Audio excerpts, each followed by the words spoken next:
What up, YouTube? Today I'm going to be going over my daughter's Fortnite gaming setup. She pretty much only plays Fortnite and does like her virtual learning and stuff on it. So I'm going to kind of go over the specs and what I built it for and how some of the changes I have made in this computer for peripherals. She has a Corsair mousepad. Nothing fancy. This is a newer SteelSeries. It is a Aerox 3, it's called. Extremely lightweight. It kind of looks like the final mouse where it's all cut out. Really awesome mouse. Logitech keyboard. This was actually a Black Friday deal. It is a G512 SE, it's called. I think they're like tact blue switches is kind of what it sounds like. Yeah, blue switch. Nice little keyboard. I bought it on Black Friday for 50 bucks. Awesome keyboard. Monitor is a MSI. It's the model number MAG24C. It's a 144 hertz, 1 millisecond curved. Bought this on Marketplace for 100 bucks. Believe it or not.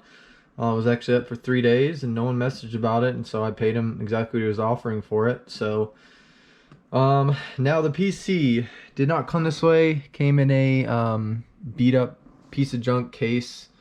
Let's see here, we'll pull this off. So you just kind of push in on that. It's like a latch. There we go. But I bought the computer. It came in a kind of a junky case. The only thing that I kept off it was it came with a really good 512 gig Samsung NVMe solid state. I think it was like a 970 Pro or something like that. I did put that in my personal rig. She just has a 250 gig Pioneer SATA SSD.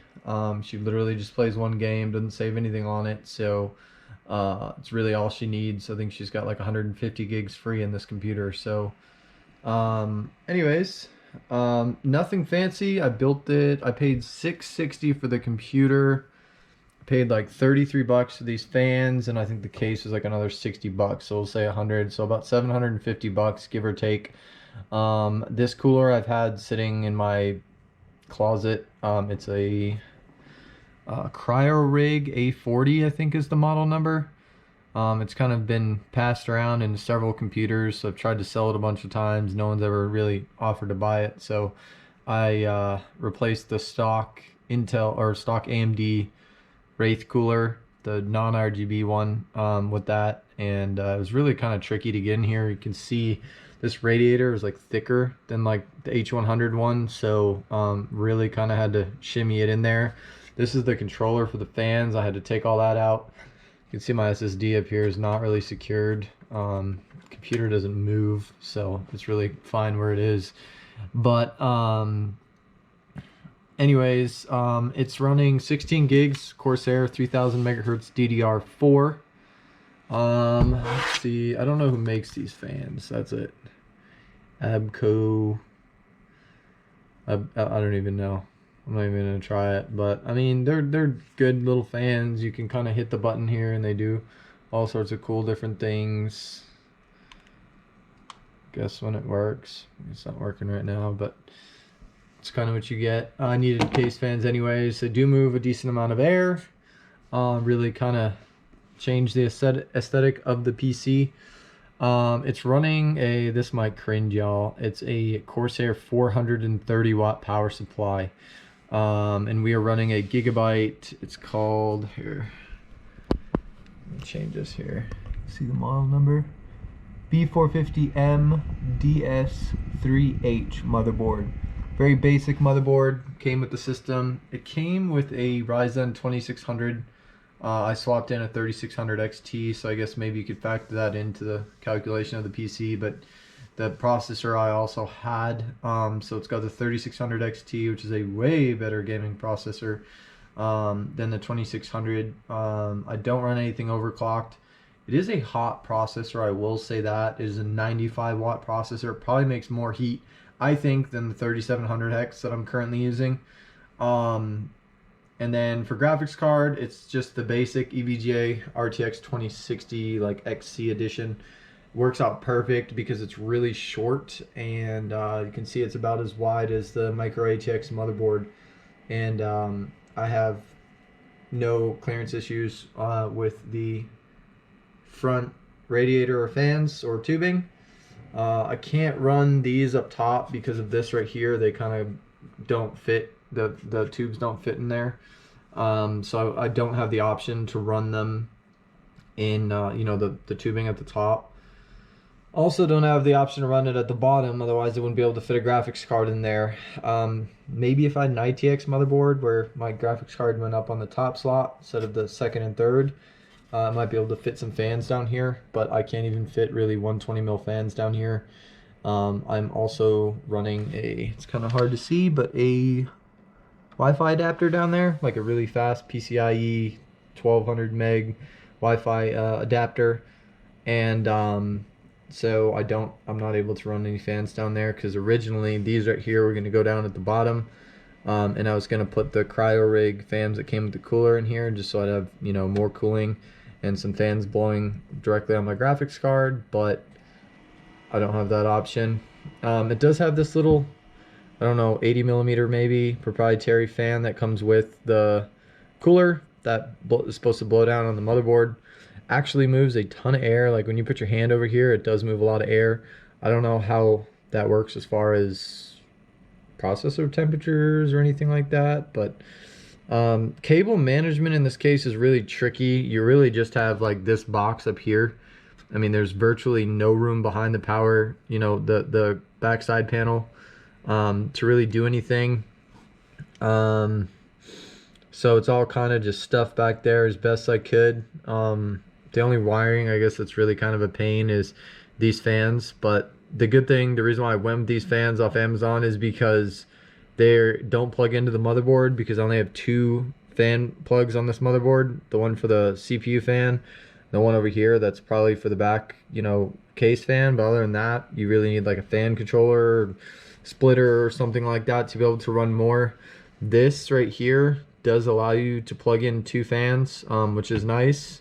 But I don't have any fans plugged into it, obviously, because these all run off like a proprietary plug that does the fan speed and the RGB that's controlled by this. I don't know where the little controller thing is. There's like a little wire that comes off, I think, so that you can, mount the piece that this responds to somewhere in the front of the case. It's probably stuffed in the back, which is why I'm not getting a signal, but it does work. But it's a really compact, nice little build. I'd say maybe, like I said, I spent probably about $750, give or take. I had the processor, but I did sell the 2600 for $160. So, I'm out of pocket maybe 600, give or take, to get this up and running for her, which, I mean, granted, if you go to Staples or something like that and try to, spend that kind of money on a computer, you're not really going to get much, let alone a 6-core 12-thread RTX 2060 gaming computer that's liquid cooled and RGB and all that fun stuff. So it is an Inwin 301 case. It is my first time using this case. I went with it because it's all steel, it's tempered glass. I think it looks awesome. I wanted something that I was able to fit on her desk, not a big desk. So it's a 24-inch monitor, goes pretty much out to the edge, and this right here is able to be tucked back with just barely enough room. I mean, the computer's all the way out at the edge, but she plays Fortnite. I run, I think, about the same settings as me, medium settings, 1080p, and I have shadows turned off, motion blur turned off, and I have it capped at 144 hertz to try to keep the load on the power supply down. It's 430 watt power supply. I got a 95 watt processor and a 2060 in there. I have a tester that you plug into the wall and then plug the computer in, and during her gaming, I didn't see anything over 200 watts, so I think I'm pretty safe there. But when I disable vertical sync to allow the frames to go up more, put everything under a higher load, it was getting 280, 290 watts under full load, and that to me on a 430 watts kind of pushing it, especially because it's just an 80 plus certified power supply. So maybe I'll upgrade that in the future, but for now it's doing its thing. It's working just fine. and like I had the power supply. It came in the computer, so the previous owner, I'm sure, was just running it, and it never had any issues. So until I have an issue with it or things quit working or whatever, then I'm just gonna run it how it is. Like I said, with vertical sync on, less than 200 watts power, I feel like I'm pretty safe. But drop a like or comment down below. This is actually going to be getting moved into a ITX board and swapped into my custom water-cooled desktop. I have an Enthoo Pro 2, and I bought the Revolt X power supply to run 2 systems. So I'm going to be putting this into my computer, and I'm debating whether I'm going to water cool it. I have an EK block for AM4 that will work. My only, I guess, hesitation is my pump runs off my computer, my setup. So if my computer would basically always have to be on for her to use her computer, otherwise the pump wouldn't be pumping. So that's my only kind of hesitation. I'm thinking about just putting the stock AMD cooler on it and running it that way, because like I said, otherwise she'd have to turn my computer on and then her computer on to make sure the pump's running to cool her processor, otherwise her processor will overheat. So we'll see how that works with the power supply. Maybe it turns all the SATAs on or something. I don't quite know how it works yet, but from what I understand, it splits both systems. So like I said, we'll figure that out. Chances are I'm probably not going to put this cooler in my computer as well. I just don't have room at the bottom. But anyways, like I said, drop a like. Let me know what you guys think of her little system. Please like and subscribe. Stay safe. Stop scalping PC parts. And have a great day.